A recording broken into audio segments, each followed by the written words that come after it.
4 septembre.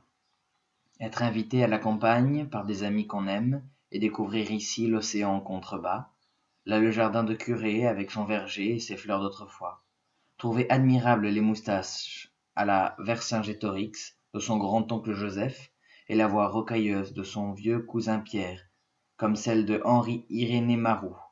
Goûter d'un café et de biscuits partagés équitablement avec les chiens et les chats de la cousine Nini, assis sagement sur les bancs autour de la grande table de Limberdy, commune de Grandval, lire Henri Pourrat, qui situe à Limberdy les antres de sorciers, aimer Alexandre Viala et ses spirituelles chroniques, s'étirer longuement, mettre ses mains derrière la tête et les pieds sur la table basse, espérer réussir un jour à craquer une allumette sous la semelle de sa chaussure, ou tenir métaphysiquement un revolver comme Humphrey Bogart, revoir Butch Cassidy et Le Kid, Kiss Me Daily, L'homme qui rétrécit, Cyclone à la Jamaïque, Gens de Dublin, avoir écouté religieusement la lecture quotidienne à 17h du monologue de Molly sur Europe 1, s'épouvanter des Daylines, feuilleter des catalogues comme celui de Manuf France, dont on n'a rencontré qu'à 3 ans,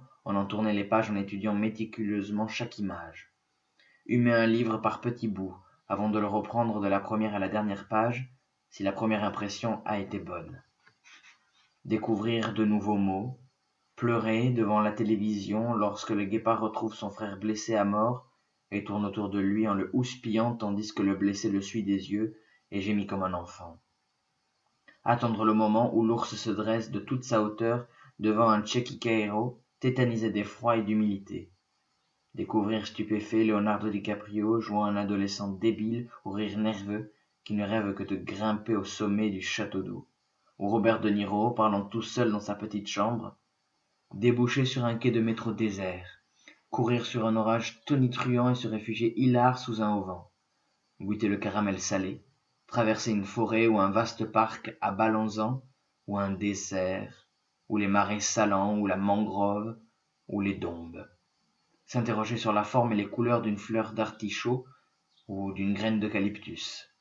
Essayer de se représenter le trajet de la voie qui vous arrive de Sydney, piaffer d'impatience quand les retards s'accumulent.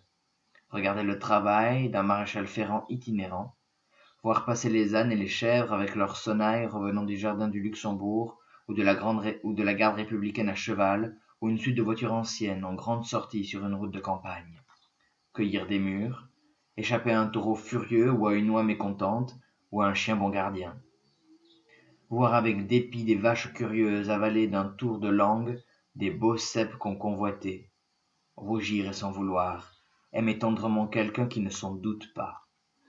Partager son assiette au restaurant, commander à l'étranger un plat à l'aveuglette, lustrer une armoire ancienne, ne pas se lasser de Miles Davis ni de Thelonious Monk, remettre à sa place un misogyne en usant de son registre d'expression, avoir versé, par pure bonté d'âme, de l'eau de fleurs d'oranger dans le verre de sa grand-mère maternelle, qui s'est étonnée ensuite du goût bizarre du vin. « Je vous assure, Étienne, ce vin est vraiment imbuvable. » Se retrouver branché avec surprise sur une conversation téléphonique avec des inconnus, écouter ses grands-mères parler longuement famille, s'émerveiller devant des okusai ou des calligraphies ou des ajuleros ou des pagnes, avoir une pleine corbeille de bracelets africains.